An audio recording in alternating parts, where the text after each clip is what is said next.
A large portion of the food produced globally is never eaten. It is either lost or wasted somewhere between farms and consumers. At first glance, this seems like a supply chain issue, but the reality is much higher. Because food is not just food. It represents the land used to grow it, the water used to produce it, and the energy used to process and transport it. So when food is wasted, all of those resources are wasted along with it. The real question is, what is the true environmental cost of food that is never consumed? Every unit of food carries a resource footprint. This includes land footprint, which is the agricultural land used for production. Secondly, the water footprint, which is the water required for crop growth and livestock systems. Thirdly, the energy footprint, which is the fuel and electricity used in production, processing, and transport. And finally, the emissions footprint, which involves the greenhouse gases released throughout the system. So when food is wasted, the entire footprint becomes unnecessary. In addition, wasted food often decomposes and releases greenhouse gases such as methane.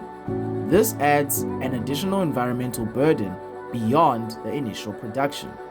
So food waste operates at two levels: resource loss and additional environmental impact. An example of this problem comes from Kenya, particularly in Nakuru County and Nyandarua County. Smallholder farmers in these regions produce large volumes of milk daily, but the system lacks reliable cold storage, efficient transport, and consistent collection systems. The milk here is highly perishable, so without cooling, spoilage occurs rapidly. Post-harvest losses in informal dairy systems can reach 20 to 30%. This means nearly 1/3 of produced milk is never consumed. That wasted milk represents water used to grow feed, energy used in production, and methane emissions from livestock.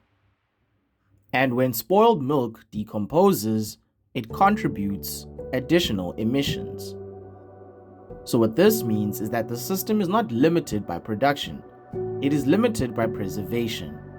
Resources are used fully, but outcomes are lost. Reducing food waste requires targeted interventions at each stage of the system.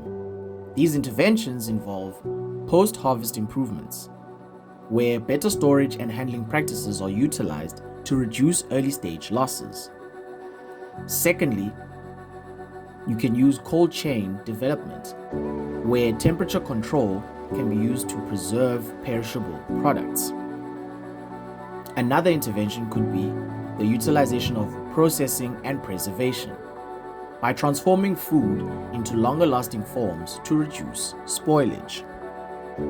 Another intervention could be retail optimization. Here, improved inventory management can be used to reduce overstocking and disposal. And lastly, the use of consumer awareness. Better planning and consumption habits can reduce household waste.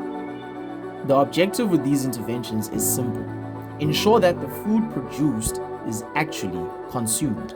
A strong example comes from Nigeria, particularly in horticulture supply chains linked to Lagos.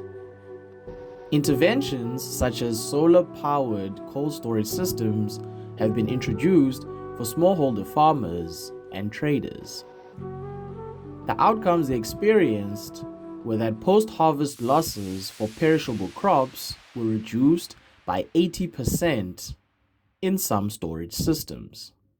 Secondly, the produce lasts several days longer, allowing better market timing. Thirdly, farmers and traders sell more of what they produce, thereby increasing effective income.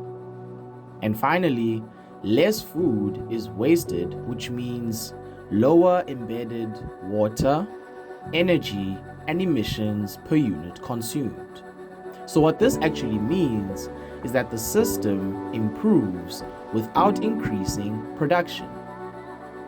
Also, it improves by preserving output, extending usability, and reducing loss. Food waste is often treated as a secondary issue, yet it is not.